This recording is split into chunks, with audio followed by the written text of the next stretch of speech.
Curieux, même 47 ans plus tard, j'ai reconnu vraiment l'endroit où on a été débarqué. Et bon, ce qui est un peu différent, c'est que maintenant, on est dans le calme. Ici, sur Alger, moi je me souviens les soirs, c'était des explosions de pain de plastique, des trucs comme ça, quoi. Tous les soirs, c'était la même chose. Nos 20 ans, bon, on était militaires appelés, puis on venait pour faire une mission que la France nous demandait de faire. On ne savait pas quoi.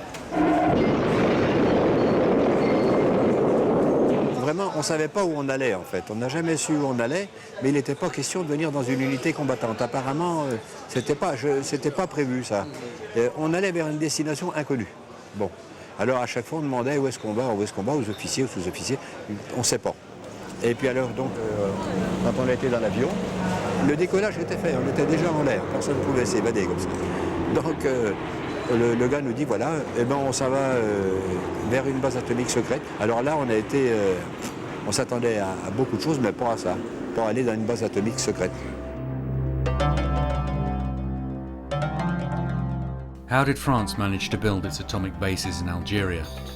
Risky installations in a country at war.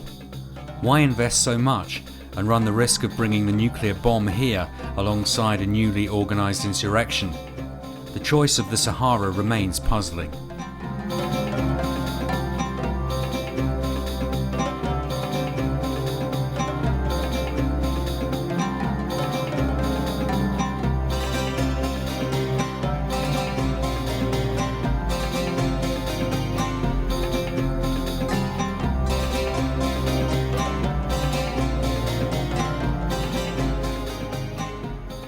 Il y a deux groupes mondiaux, celui des anglo-saxons et puis celui des soviétiques, qui depuis des années fabriquent, accumulent des armements atomiques.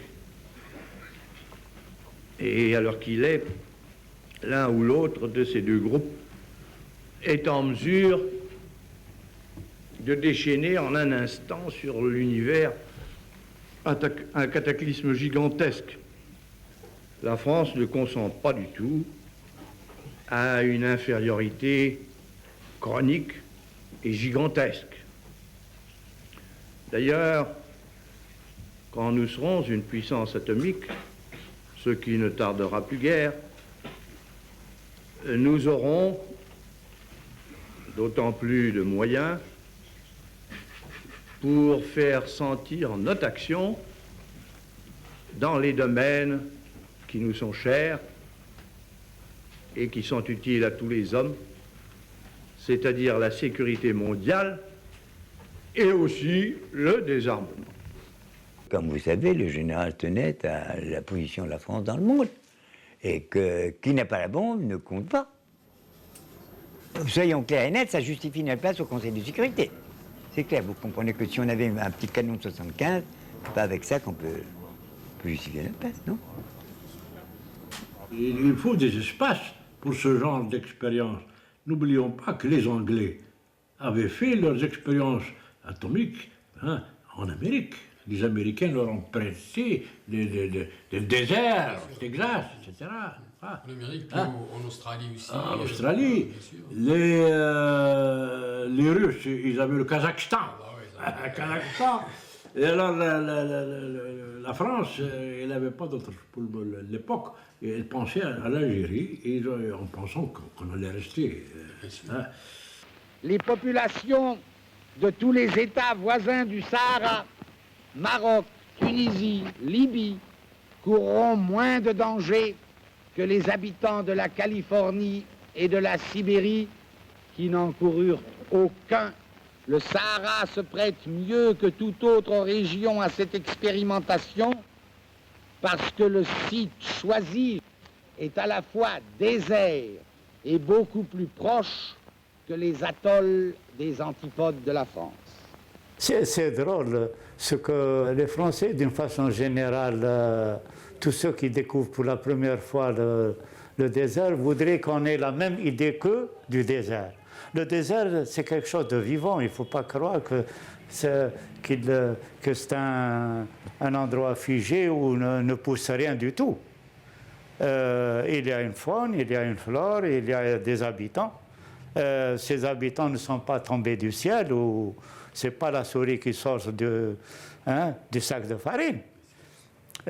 Ces populations existent, elles ont existé, elles existeront toujours. Moi, ce qui m'a surpris, c'est qu'au début de l'année, là-bas, j'ai vu du blé. J'ai vu du blé dans les palmeraies. On voyait les caravanes qui passaient. C'était la piste de Gao. On les voyait et c'est quelque chose aussi. Une caravane, c'est un point qu'on voit d'un seul coup. On est arrivé là-bas. Et il n'y avait rien d'installé. Mais on a formé un régiment de l'armée française uniquement pour ça, le 11e régiment du génie saharien. La France ne tenait pas le terrain, comme on le dit, au nord, mais au sud, dans le Sahara, elle le tenait. Et donc, parmi les alternatives dans son empire qui s'offraient à elle, le Sahara était le meilleur des terrains. Regan is a village of 5,000 inhabitants, located 745 miles south of Algiers. This is where the French military strategists decided to set up the first French nuclear base in history. 25 miles away, in Hamoudia Tanzaruf Desert, one of the projects closest to General de Gaulle's heart is about to become a reality. On the 13th of February 1960, Gerbaz Bleu, Blue Gerboa, a 70-kiloton nuclear bomb 4 times more powerful than Hiroshima, will explode in the Saharan sky.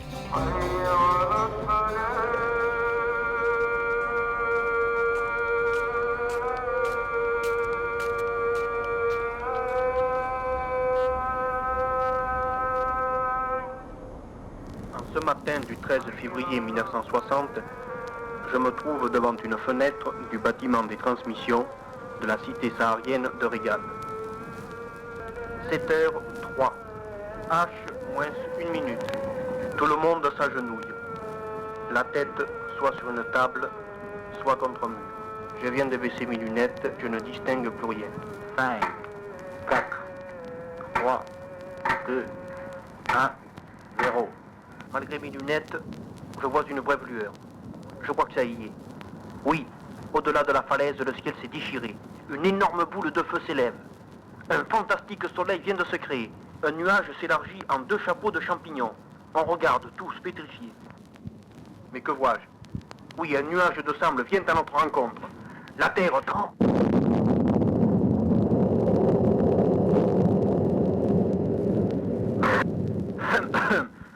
Plus personne ne s'y attendait. Après 2 minutes, le souffle et le bruit de l'explosion viennent de rencontrer leur premier obstacle après une course de 40 km dans le désert. Certains soldats se sont retrouvés assis par terre.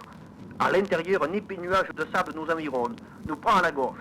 Quelques plâtres tombés du plafond, un verre de tube au néon est venu s'écraser à nos pieds. Nous avons eu la nette vision que le bâtiment métallique de 3 étages du PC avait oscillé sur sa base. La bombe a commencé ses méfaits. Au loin, la population locale, terrifiée par le bruit, vient de se relever et exécute une danse de joie comme seuls peuvent en être capables les indigènes. On a cru que nos cœurs ont été explosés, vraiment. Et après ça, on s'est enserré nos mains. Est-ce que tu es vivant? Oui, bien, très bien. Oh. Nous avons fêté ce jour que nous étions en chair et en os vivants. Parce que lorsqu'on a entendu que la bombe atomique va s'exploser le lendemain, on a dit que adieu, taille, sur le sable. Dites, Facteur, vous savez que la bombe atomique a explosé ce matin? J'en ai entendu causer vaguement. Qu'est-ce que vous en pensez? Espérons que le résultat a peut-être fait boum, puisqu'on n'est pas plus bête que les autres. Est-ce que vous savez où elle a explosé? Au Sahara? Où exactement? Je me rappelle pas. Vous savez pas où est Regan? Non, j'ai jamais été. Est-ce que vous approuvez cela? Non, pas du tout. Je trouve qu'on ferait bien mieux de dépenser cet argent-là pour la lutte contre le cancer. Vous savez que la bombe atomique française a explosé ce matin? Eh ben tant mieux. On crevera tous. France is now the fourth world power to attain the nuclear bomb, thanks to the willpower of Charles de Gaulle and to her own efforts.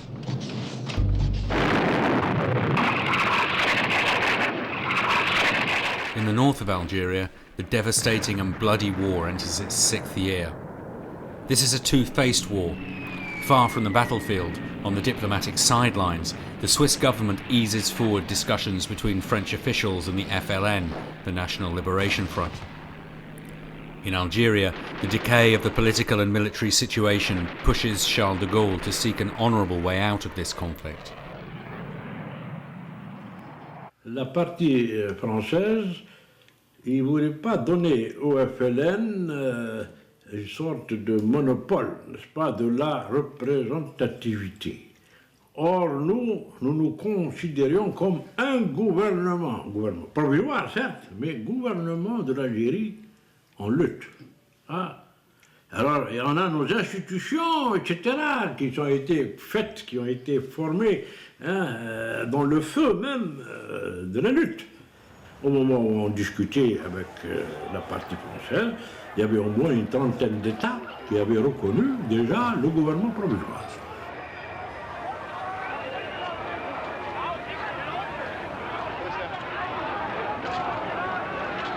Across the world, France's image is tarnished. International pressure is becoming stronger. Pacifists and anti-colonialists indiscriminately condemn the war and the nuclear tests in the Sahara.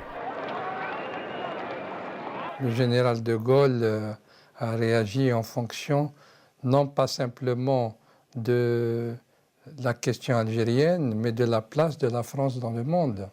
Et pour avoir une politique mondiale, une politique européenne, il fallait se délester du fardeau algérien. Et d'autant plus que même si la résistance armée a été à un moment donné très éprouvée, il n'y avait pas d'autre interlocuteur que le FLN pour aboutir à une solution. J'ai entendu, là, de mes propres oreilles, le général nous dit à Bruno Leuss et à moi, vous leur direz qu'ils sont maîtres de leur destin, car nous ne voulons plus de cette boîte à chagrin. Nous sommes prêts à établir un accord avec les dirigeants de la rébellion pour ramener décidément la paix en Algérie, pour régler les conditions de l'autodétermination, pour déterminer les éléments d'une coopération franco-algérienne. Bien sûr, le principal point d'achoppement, c'était d'une part le refus des Algériens d'envisager un statut pour les Français. Ils défendaient la notion de l'unité du peuple. Bon. Et deuxièmement, il y avait le problème du territoire. Le général voulait que le Sahara ne fasse pas partie du futur État. L'Algérie, c'est quoi? En gros, c'est quoi, 100 km, 150 km sur le bord de la mer? Tout le reste, c'est rien. C'est aride, c'est rien, ça vaut rien. C'est le désert. From de Gaulle's point of view, the Sahara wasn't Algerian, it was an exclusively French invention. By decolonising Morocco, then Tunisia in 1956 and West Africa in 1960, France created an area 4 times the size of its home territory, stretching from the shores of the Mediterranean to the edges of the Sahara. La thèse que nous avions été chargés de défendre lors des premiers Évian et à Lugrain, c'était que là, vous aurez l'indépendance pour les départements du Nord, mais pour le Sahara, tout ce qu'on vous propose, c'est de large participation, encore vous ne serez pas les seuls, aux ressources retirées de l'exploitation du sous-sol. On est venu comme ça, On discute du Sahara. De Gaulle est pragmatique, il se dit bon, je vais garder le Sahara. Les Algériens disent nous voulons le Sahara. Et ça discute. Et alors il y a eu un tas de propositions qui ont été faites là-dessus. D'abord, vous voulez le Sahara. Bon, alors pourquoi ne pas laisser ça, hein, faisons le référendum dans le Nord. Et après, hein, lorsqu'il y aura un gouvernement algérien, etc., on organisera un autre référendum pour le Sahara. Hein. Elle dit non, pour nous, c'est l'intégrité territoriale, on ne joue pas avec ça. C'est le général qui a rappelé la délégation française.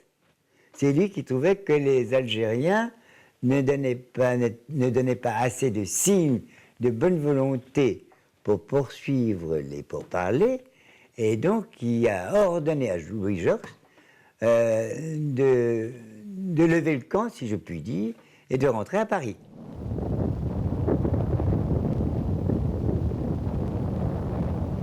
For more than a year in Hamoudia, atmospheric nuclear testing has gone on at a steady pace.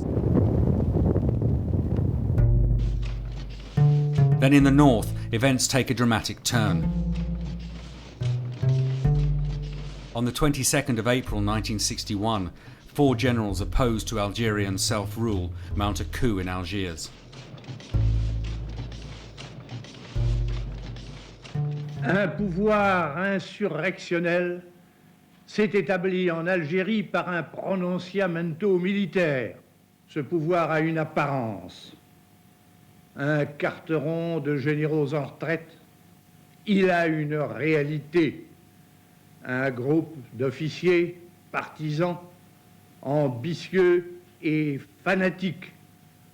Françaises, Français, voyez où risque d'aller la France par rapport à ce qu'elle était en train de redevenir. Françaises, Français, aidez-moi. On the 24th of April, as the French are preoccupied by the military coup, regiments from Germany train for the 4th desert explosion, Green Jerboa. General de Gaulle orders the test to take place as quickly as possible to avoid those involved in the putsch getting their hands on the atomic weapon. Le 24, on l'a appris seulement le soir, hein, c'est tard que... D'abord, on était déjà... tout le monde était couché. On l'a appris, c'était bien 22 heures peut-être, je ne sais pas trop. Notre chef de groupe est venu nous prévenir que c'était pour... le 25 au matin, bon, on n'a pas trop bien dormi. Hein. C'est vrai qu'on se demandait ce qu'on allait faire exactement, parce qu'on n'avait toujours pas de précision. Bon, on savait qu'on allait manœuvrer dans la zone, mais à quelle distance du point zéro? Non. Même si on avait la tête sur nos genoux, on a pu voir la puissance de l'éclair de l'explosion, et ensuite le bruit infernal qui dure très très longtemps, enfin qui nous semblait durer une éternité. Et dans le même temps, le char a été secoué par des vibrations, probablement dues à la pression de l'explosion.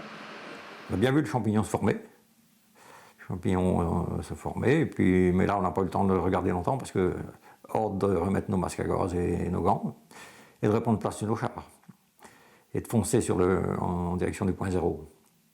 Et il faisait une chaleur étouffante. Il faisait une poussière, enfin, je crois que c'est suite à la bombe. Et après, il faisait un vacarme avec les avions qui passaient dans le nuage, quoi. Et nous, on est partis sur le point zéro pour ramasser les dosymètres sous les mannequins. Et notre char a traversé le point zéro entre les piliers de la petite tour qui supportait la bombe atomique. Et lorsque nous sommes passés sur ce point zéro, on a pu constater que le métal qui avait fondu brûlait encore sur les piliers et que le sable à l'endroit de l'explosion était vitrifié. Il y avait eu des mannequins qui avaient été mis, des mannequins en toile. Il y avait des chèvres. Ils avaient mis des animaux dans des cages. Je ne sais pas si c'était des rats, je ne sais rien du tout. Et tout ça, c'était mort. C'est comme si on avait manœuvré dans un vent de sable, hein, c'est sûr. Même largement. Parce qu'il faut dire que les chenilles de char, ça entraîne le sable et puis Ça, c'est le sable en permanence. Donc là, on avait du sable contaminé qu'on soulevait en permanence. J'ai un souvenir très fort sur l'odeur qui se dégageait de notre char parce que une personne avait dû se soulager dans sa combinaison et cette combinaison n'était pas étanche aux odeurs, ce qui fait que pendant les 3 heures ou 4 heures qu'on a passées dans le char, c'était vraiment assez pénible à supporter. Sur le point zéro, on est bien resté 3-4 heures, oui. Et la transpiration me montait dans le masque à gaz, il fallait que j'avale la transpiration. Et j'ai un copain qui a avalé, au lieu d'avaler sa transpiration, il a tiré son masque à gaz, il avait vomi dans le masque à gaz, c'est ça en même temps, quoi. Et il a été emmené en hélicoptère et on n'a plus jamais eu de nouvelles de lui. Je ne vais pas revenir sur l'histoire de la guerre froide, l'histoire du risque de l'emploi de l'arme nucléaire sur les champs de bataille. Et donc, tous les pays du monde et la France s'interrogeaient sur comment des militaires pourraient manœuvrer en cas d'agression nucléaire. Donc, le tir gerboise verte, il a été fait. Et il y avait donc des militaires qui étaient équipés pour, ils n'étaient pas, je dirais, en petits shorts et autres, et avec une instrumentation pour connaître la dosimétrie. Et donc, ils ont avancé jusqu'à ce que les radiamètres disent « stop, c'est la dose limite possible, réglementaire qu'on ne doit pas dépasser », et à ce moment-là, ils ont été repliés. Donc, je dirais, ça ne s'est pas fait n'importe comment et sans contrôle. The day after the launch, General de Gaulle took back control of the army. The coup had failed, but it left its scars. The OAS commandos hit hard. In turn, the metropolis is scarred by violence. The mayor of Evian is assassinated, and de Gaulle escapes more than one attack himself. A quick reaction is needed before it's too late. The head of state orders the French delegation to secretly re-establish discussions with the FLN. Au moment de l'échec du premier Evian, l'OAS n'existait pas encore. C'est après qu'il s'est constitué. Ce pouls de généraux a certainement fait prendre conscience que la présence de l'armée en Algérie faisait courir un risque permanent de subversion, compte tenu de l'attitude des chefs militaires en Algérie. L'État français était en danger du fait de l'OAS et du fait aussi qu'une partie de l'armée appuyait l'OAS sans compter qu'il y avait sur le terrain algérien une fusion entre l'armée et la colonie européenne. J'avais l'impression de vivre dans un environnement policier, puisque j'étais parti de la gare de l'Est, m'avait dit vous rencontrerez un monsieur qui lira Le Monde avec un impéable mastic, enfin, qui vous donnera un billet et vous saurez où vous allez. Donc j'ai vu que j'allais à Dole. Et à Dole, il y a une voiture de gendarme qui m'a pris en charge, qui m'a amené à Genève. Et j'ai été à la place du passager devant. J'avais les pieds sur un tas de grenades. Je me dis, mais pourquoi ça sert ça? Ah, ben, c'est qu'on risque d'être attaqué. Ah bon. Et tous les 3 ou 4 kilomètres, il s'arrêtait pour changer les plaques d'immatriculation. Franchement, il y avait la phobie du terrorisme de l'Ouest. Et alors, lorsqu'il y a eu la rencontre de Lugrain, écoutez, nous voulons que vous nous répondiez, une question presque préjudicielle. Est-ce que vous êtes d'accord pour une intégrité territoriale? Comme ça, on peut discuter du reste. Alors là, on a commencé à tourner autour du pot, et il y avait des manœuvres dilatoires, on voulait discuter de ceci. Bon, on a abordé, Bilkar a abordé les questions économiques du Sahara. C'est intéressant. On le sent croire que peut-être que si on fait attention à ça, on pourrait avancer sur la question de la souveraineté. Ah, et oui, ça. Mais sur le fond de ce dossier, il n'y avait pas d'avancée. Il n'y avait pas d'avancée. Alors, la délégation algérienne a dit « Monsieur, on s'excuse, mais on ne peut pas continuer comme ça. On suspend, on vous dit au revoir. C'est pas possible. » Alors là, ça a été la grande surprise, parce qu'on ne s'attendait pas à ce que la délégation algérienne rompe. Or, pour la délégation algérienne, c'était rendre la monnaie de sa pièce à la délégation française qui avait, la première fois, renvoyé la délégation. Allez, votre programme, c'est du vent, disait Jox. Le programme du Félix, c'est du vent. Alors, on n'a rien à dire avec vous. Allez. Ah bon? Alors là, on leur a dit, dans ce cas-là, on ne peut pas continuer comme ça, et on vous dit au revoir. Alors là, ça a été un coup très dur pour De Gaulle. Les choses se sont débloquées après Lugrin, puisque le commandant général nous avait demandé notre opinion sur la suite des négociations. Moi, je m'étais permis de dire que tant qu'on n'aurait pas trouvé une solution pour permettre aux Algériens d'assumer la souveraineté au Sahara, on ne conclurait pas. Alors tout cela a fait réfléchir De Gaulle.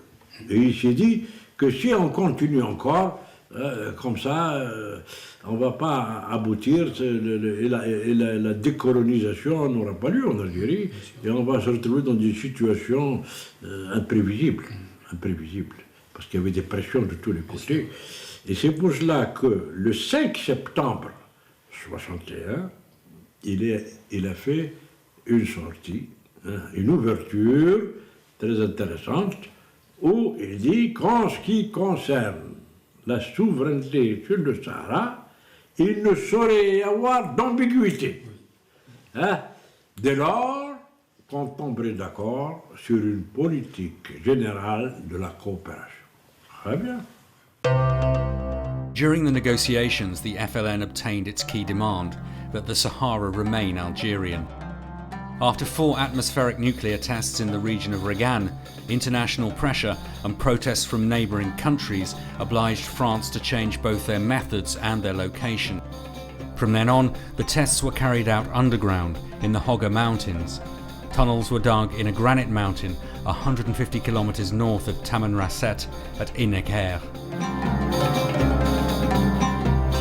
دربوا اللي مارطو بكير الى وين بدا اش يقولوا له بدات المينا خلاص ذاك الوقت كاين اللي بدا يخدم في المينا وكاين اللي دخل خدام ثانيين دوني معلن هذوك اللي يكروا الكابل من لاباز الى جبل وندخلوه لجبل الى راس وين يخلق قنبله في الجبل جبل طويل كان اللي فيه قريب كيلو وكان اللي فيه كيلو شي واحد جبل داخل مكان يديروا فيه الليل هذاك يديروا له هذاك نتاع الضوء ويديروا فيه بلاصه يديروا فيه النحاس ويديروا البيبان نتاعو باش وين فيه 3 بيبان هادو نتاع حديد بار بيبان وهالبيبان يجيبوا لهم الشكار نتاع التراب يذكروا الشكار نتاع التراب ويعصروهم به. During this time, somewhere on the French-Swiss border, the French and Algerian negotiators put the finishing touches to the final agreements which would embed the key demand of Algerian sovereignty into the Evian Accords. Jacques a considéré qu'il était temps d'en finir. Le général en avait assez. Il voulait qu'on finisse. Et puis ensuite, il y a eu l'opération des Rousses, où en effet, on a pu là, cette fois-là, vraiment reprendre tout ce qui avait été écarté tant à Évian qu'à Lugrin, c'est-à-dire un examen détaillé des différentes propositions qui, aux yeux du gouvernement français, justifiaient l'autodétermination et toutes ses conséquences et tous les problèmes qui s'y rapportent. Or, non seulement on a discuté des conditions d'application, c'est-à-dire poser le problème de fond du territoire, des options de l'indépendance, mais aussi on a parlé de coopération culturelle, technique, économique, financière. On a élaboré un texte relativement complet. 40 pages, 50 pages, très bien. Naturellement, on ne pouvait qu'approuver, bien sûr. Pour les Français, pour les militaires, enfin, toutes les espèces de questions qui sont à régler quand deux pays se séparent comme ça. Et là-dessus, naturellement, c'était pour les Algériens un entassement de conditions, finalement, que eux trouvaient inacceptables. Mais il y a eu des incidents, on a eu des incidents. Il y a des fois où le chef de la délégation française s'énervait, il disait, bon, écoutez, ça suffit, on est en train de perdre du temps, etc. Ben, bon, top balle, un membre de la délégation vient et dit, ben, si vous posez les problèmes de cette façon-là, au revoir, on se lève, on quitte. Ah oui, oui, alors là, après, Georges vient et dit non, c'est pas, venez, non, je vous en prie, etc. Bon. Et donc, il y avait un tas d'incidents comme ça qu'on arrivait quand même à repérer. Et quand ces ministres lui ont appris, c'était le jeudi, je crois, le 2e ou le 3e jour, eh bien qu'on n'avait pas beaucoup progressé, qu'on était encore mis d'accord sur pas grand-chose, le général a pris une décision, a donné des instructions à ses ministres catégoriques, en disant « Je veux que ça soit terminé vendredi. Débrouillez-vous. Mais ça doit être signé vendredi. » Alors, il est évident que quand on vous dit ça, c'est embêtant parce que vous avez un délai qui est l'exécution. Et donc, ce qui ne va pas, vous laissez tomber. Et autrement dit, il faut reconnaître que du texte primitif que nous avions élaboré, et qui était probablement trop bien, eh bien, les 3/4 sont tombés. Et à la fin, au moment où Jox allait dire, ça y est, appeler De Gaulle pour lui dire, enfin, ça y est, c'est terminé, hein, on leur a dit, maintenant il faut qu'on relise tous les textes. Et alors ils ont commencé à dire, chaque délégué à son tour, lisons le texte qu'on venait de... et on l'a arrêté, dit ça, c'était pas comme ça, c'était comme ça, etc. Ça a été assez laborieux, mais à la fin, on est arrivé en accord, on s'est salué pour la première fois, parce qu'il n'y avait pas de poignée de main. Ça, il faut le dire, pour nous, nous étions toujours en guerre. Et on ne voulait pas qu'on dise, ça y est, ils se sont rendus, la manne. Alors donc, on faisait très attention à ça.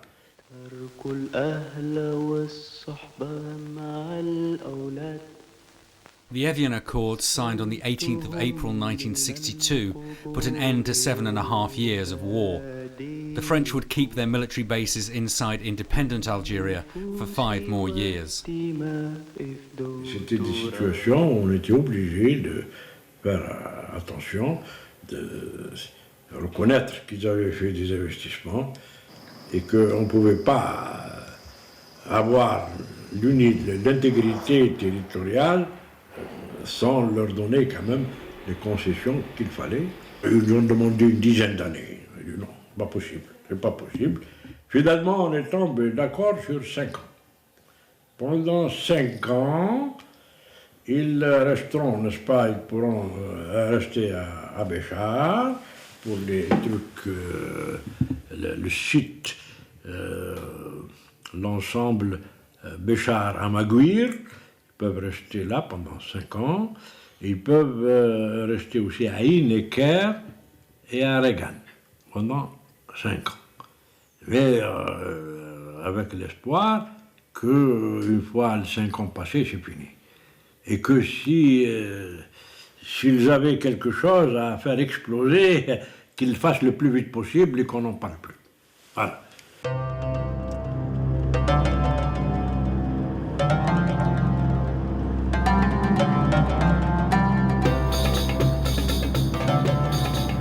Grimpé en haut d'un truc comme ça, là.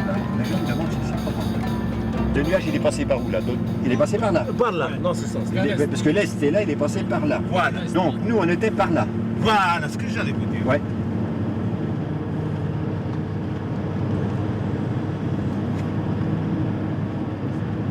Ah là, je les reconnais, là. Ah oui? Ah oui, oui. Là, il n'y a pas d'histoire. Hein. Et je me souviens très bien de la forme de la montagne qu'on voyait dans l'ombre, dans la pénombre. Et ça faisait, c'était presque angoissant, d'ailleurs, ce truc-là, parce que voir ça dans le noir comme ça, après, il n'y a que quand le soleil s'est levé, comme ça se passe maintenant pour nous, là. C'est là maintenant, on la voit bien se détacher, là c'est joli, c'est beau à voir. Mais quand on est arrivé le matin, c'était angoissant de voir ça comme ça. Parce que surtout qu'on savait pourquoi on allait, puis on savait pas trop comment ça se passerait non plus. Hein. Puis en fait, bon ben, ça s'est mal passé quoi. A month after the ceasefire, on the 1st of May 1962, France proceeds with a new underground test. French Minister Pierre Mesmer was present. The explosions have become almost mundane for the engineers of the CEA and the Division of Military Applications. Ici Corpechot qui vous parle du ECP. Il est actuellement 10h47. Apparemment, le vent vient du très mauvais sens, ce qui inquiète pas mal de gens. Ce jour-là, nous avions eu la direction des vents et il était défavorable puisque, en cas de problème, tout revenait sur tout le monde, quoi. Donc le rapport a été transmis au PC. Le jour du 1er mai, j'étais donc aux premières loges puisque nous étions à 400 mètres de la montagne. Et comme j'avais un appareil photo, j'ai donc pris des photos au fur et à mesure du déroulement de l'explosion. On a réussi à trouver cette petite position là qui nous permettait d'observer la route en même temps, ce qui pouvait se passer au loin. Parce qu'on était là, on était une section de sécurité radiologique, c'était l'appellation, pour soi-disant empêcher des gens ou des voyageurs ou autres qui seraient passés sur la route de Tamanrasset et pour les repousser, les empêcher de venir dans la zone d'essai, quoi. Nous attendons les ordres du programmage. Qui aurait dû arriver il y a déjà 15 minutes et qui ne sont pas arrivés. Mais n'ayez crainte, ça partira. Ben, nous le souhaitons vivement car je dois prendre l'avion demain à 14h. Et moi, J+2. On ne savait pas trop à quelle heure ça allait se produire. En fait, la bombe, on était tous orientés quand même dans la direction de la montagne. Et pour voir, on ne savait pas trop ce qui allait se passer. Et puis à 11h locales. Les caméras sont parties. 4, 3, 2, 1. Voilà, dis donc, formidable. Quand on a vu la montagne là, devenir toute blanche, on s'est dit là, voilà, la bombe est sautée. Il y a eu l'explosion, جات الانفجار، جاء الانفجار وإحنا قاعدين في الأرض، الأرض تهزت بينا هكذا في الأرض، كأنه هو إنسان قاعد هنا فوق الماء ولا شي حاجة، تهزت بينا الأرض. On a vu des images très impressionnantes puisque au départ la montagne a tremblé, la poussière a commencé à s'élever, de plus en plus forte, toute la montagne a été vraiment secouée d'une part et d'autre, quoi. Oui. Regarde, jusqu'à là. Et regardez en bas, peut-être. Oui, ça y est, ça c'est mauvais. Oh, ça débouche. Ça c'est mauvais. Ça c'est mauvais, ça. Ça c'est la galerie qui débouche. Hein. Allez, rentrez dans les cabines. On a aperçu dans le bas, là, une fumée noire qui se développait. Et un des copains a dit, les gars, je crois bien que ça foirait. Une fumée noire vraiment très dense. Alors donc, à partir de ce moment-là, la sirène a retenti et nous sommes partis. Pour la bonne raison que nous savions très bien que ça revenait sur nous. Nous étions pratiquement dans les premiers à partir. Mais quand même, entre Inneker et Inanguel, les véhicules se doublaient sans arrêt à qui irait plus vite sur la piste. Et pendant la fuite, je me trouvais à l'arrière du véhicule et c'est vrai que c'était très impressionnant parce qu'il y avait un immense nuage noir qui semblait nous poursuivre sans arrêt. وبعدها واحد نص ساعة هكذا كنظن من غير شك نص ساعة قالوا راه جا الريح جايب الريح جايب سميتو الراديو اكتيف هذا الدخان ينفيمي ولا شيء. تو الموند سي ديسبيرسي الناس كل تزربعت وهربوا قاع يجروا العين قال كاين اللي لقاو الكروسه يطلع فيه كان ما لقاهاش على كرعيه لحق حتى لاباس تاع عين مقل. Bon, ça a sauté à 11h. À midi moins le quart, on était dans le nuage. Ça a donc mis 45 minutes pour arriver sur nous. Alors vous voyez à peu près la distance où on pouvait être. Donc ça représente un peu plus loin, là dans le fond. Hein, et puis, quand ce nuage est arrivé sur nous, on a mis nos masques à gaz. On a dit, on ne sait pas, on va toujours prendre des masques à gaz. Parce qu'on n'était pas préparé du tout à ce genre de choses. On n'avait pas de vêtements de combinaison anti-radiation. On était tout simplement habillés en short, la tenue d'époque quoi. Short, chemisette, le chapeau de brousse, un truc qui ressemblait un peu à ce que j'ai aujourd'hui là. Et puis c'était à peu près tout ce qu'on pouvait avoir comme protection, quoi. Et les masques à gaz que nous avions. Alors ce que l'on a fait, sachant pas, on a pris nos masques à gaz quand même. Et puis au bout d'un moment, comme notre radio appelait toujours, essayait de contacter la base pour pouvoir savoir ce qu'on devait faire, et sans réponse, et ça l'énervait quand même aussi de ne pas avoir de réponse, parce qu'on entendait des crépitements. Est-ce que c'était la radioactivité qui faisait ça? Certainement. Et là, à partir de ce moment-là, on a tous dit, les gars, si on cassait la croûte. Sachant pas non plus ce que ça pouvait produire, puisqu'on était prévenus en rien. J'ai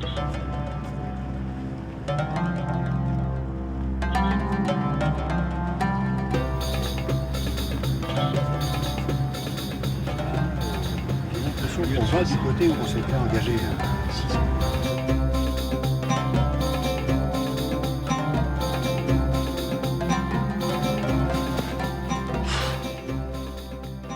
Et c'est ici, un peu plus loin, là, quand on était venu l'après-midi, au retour, sachant toujours pas qu'on était dans une zone extrêmement dangereuse, où on a été accueillis par des gens qui étaient certainement là pour faire des prélèvements ou des choses comme ça, faire des mesures. Et ces gens-là étaient habillés en combinaison blanche, avec masque à gaz, des masques à gaz que nous n'avions pas, parce que c'était des masques à gaz avec des trompes, qui nous faisaient des grands signes, qui criaient à travers leur masque à gaz, mais c'est comme si on crie dans une caisse en carton, qu'on n'entend pas grand-chose. On entendait bien que c'était quelque chose qui nous demandait de foutre le camp, et nous l'ont demandé d'ailleurs.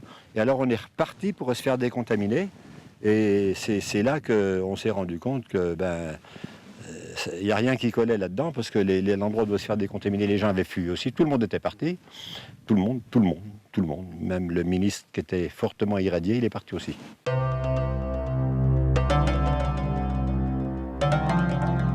On est monté donc jusqu'à Namgyel, et là on était attendu par tout un tas de gars qui avaient donc des compteurs Gégère. Ils avaient des masques à gaz, et puis ils avaient des combinaisons anti-radiation. Et ces gens-là, moi j'en ai eu 2 qui m'ont frotté pour nous décontaminer pendant près de 4 heures, où c'était devenu à un point tel qu'après une journée dure comme celle que nous venons de vivre, sachant pas du tout ce qui allait se passer pour nous, d'ailleurs on avait imaginé le pire, on se disait on sera peut-être mort demain matin, on ne savait pas, c'était l'effondrement complet dans notre tête. Et de là, il y a eu des ordres certainement donnés pour nous rapatrier sanitaire sur l'hôpital militaire Percy à Paris. Alors on passait en spectrogrammétrie, l'appareil qui nous mesure la radioactivité qu'on a sur nous. Et puis là, ça décroissait régulièrement, ce qui fait qu'au bout de peut-être un mois ou un peu plus, ma foi, je crois qu'on n'avait pratiquement plus rien du tout. Et puis, ma foi, on a fini notre service militaire à l'hôpital Percy et on est rentré chez nous.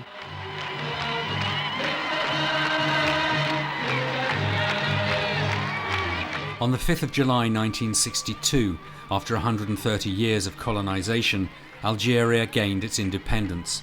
Except for military and economic matters, the other clauses of the Evian Accords became obsolete one after the other.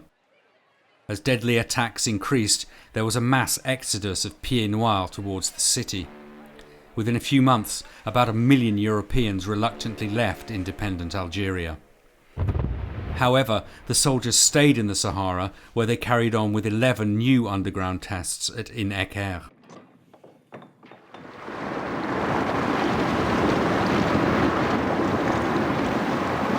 From 1960 to 1966, 11 nuclear explosions were attempted in the Sahara. Almost 5 years after the independence of the country, France abandoned the Sahara. Future tests would be carried out in the Pacific. In December 1966, France returned the bases of In Eker and Ragan to the Algerian authorities without dismantling them. Au préalable, j'avais demandé à mon homologue français, mes homologues français, c'est-à-dire des officiers du génie militaire français, s'il y avait des dangers quelque part. Alors, nous avait prévenu que sur les endroits où il y avait eu des tirs, particulièrement à Hamoudia, le danger suffisait, mais ils avaient fait de leur mieux pour faire le nettoyage. Et effectivement, nous avons commencé à démonter, puis par la suite, je me suis aperçu que le fameux nettoyage était très superficiel. Des carcasses d'avions, du matériel lourd a été simplement enfoui dans le sable. Et évidemment, le premier vent de sable les a mis à découvert. En dehors des points zéro des essais atmosphériques qui étaient parfaitement connus, en particulier Gerboise bleue, puisque il y a encore là ce qu'on appelle les taches de léopard, de lave fondue qui sont un peu radioactives. Je dis, ça c'était connu de l'Algérie. Le reste, à ma connaissance, je pense qu'on n'a pas donné spécialement d'informations sur, tout à l'heure vous faisiez allusion aux enfouissements, etc. Bon, tout ça est resté quand même assez, je pense, assez flou. كانوا يحوطوا في التراب يكركروا التشيويات اللي تاع النحاس ما خدمش معاهم شويه الفلوكه تاع تريسنتي كيما هاك نتاع ياكم نحاس يقلعوا الحديد النحاس نتاع الاخر كواشوار نتاعهم ويديروهم يلمدوه ويديروه في المساتي ويدوهم شو به ما عرفنا واش يديروا به الحقيقه يقولوا الناس يديروا به الربعيات والبراريد والكيسان ودوك النحاس هذوك تسنيات هي التسنيات اللي ماشيين في التراب تاع الضوء